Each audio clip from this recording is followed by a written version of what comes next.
Ravi de vous retrouver pour une nouvelle vidéo sur la chaîne YouTube de Laurent Céleste.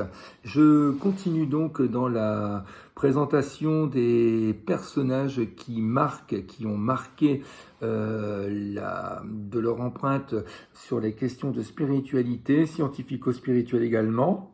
Et là, aujourd'hui, je vais vous parler d'un personnage qui a laissé une trace très importante et qui pourtant est bien méconnu.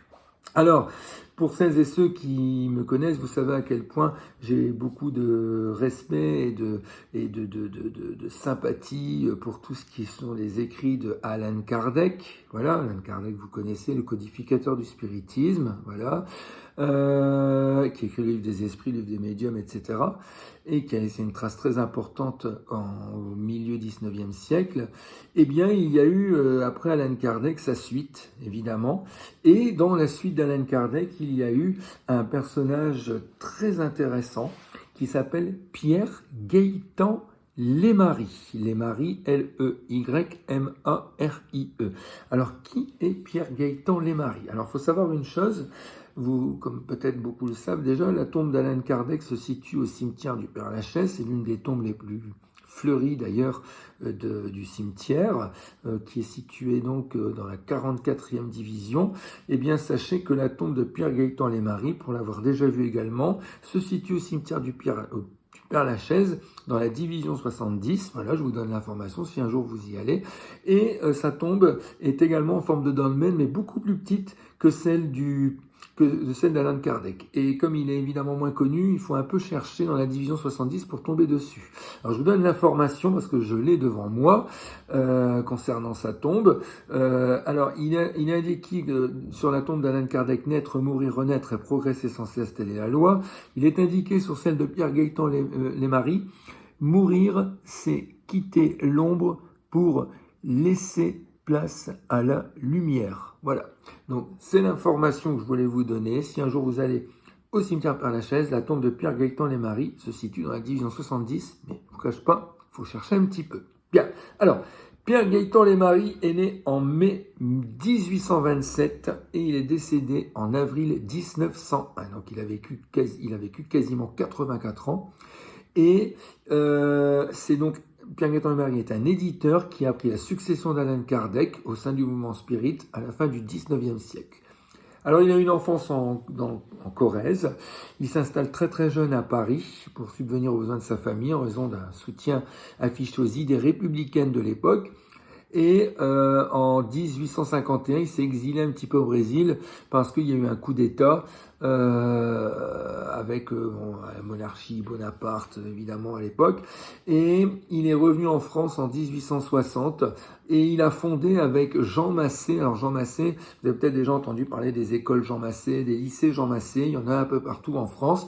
Jean Massé donc était un pédagogue, un enseignant, un journaliste, un homme politique français, un franc-maçon et également un féru de spiritualité, de spiritisme. Voilà.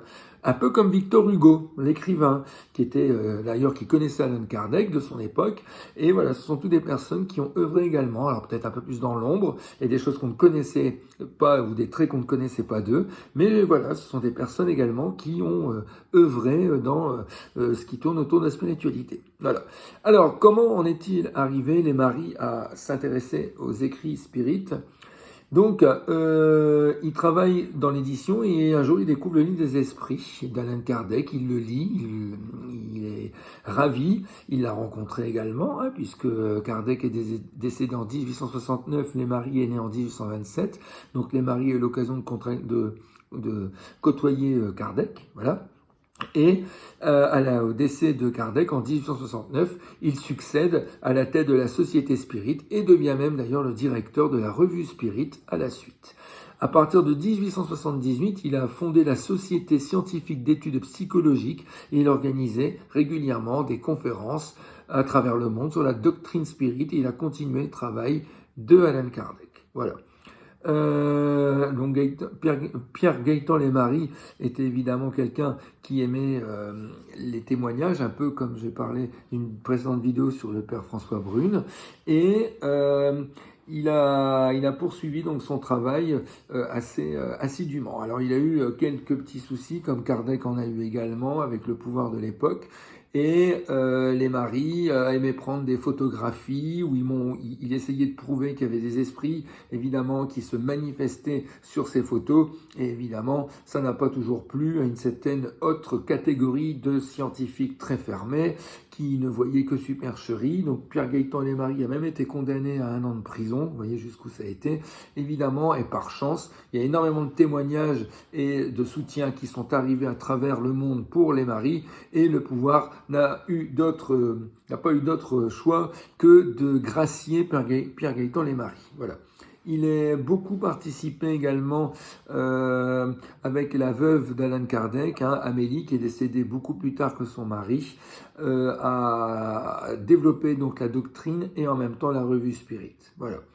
Donc Pierre Gaëtan Lesmarie, figure pour moi évidemment emblématique également du mouvement Spirit, d'accord, et puis en même temps de bien d'autres choses, je viens de tout vous énumérer. Et puis voilà, c'est pour moi également une personne qui a laissé une empreinte. Et si vous voulez, alors il n'a pas écrit de livre.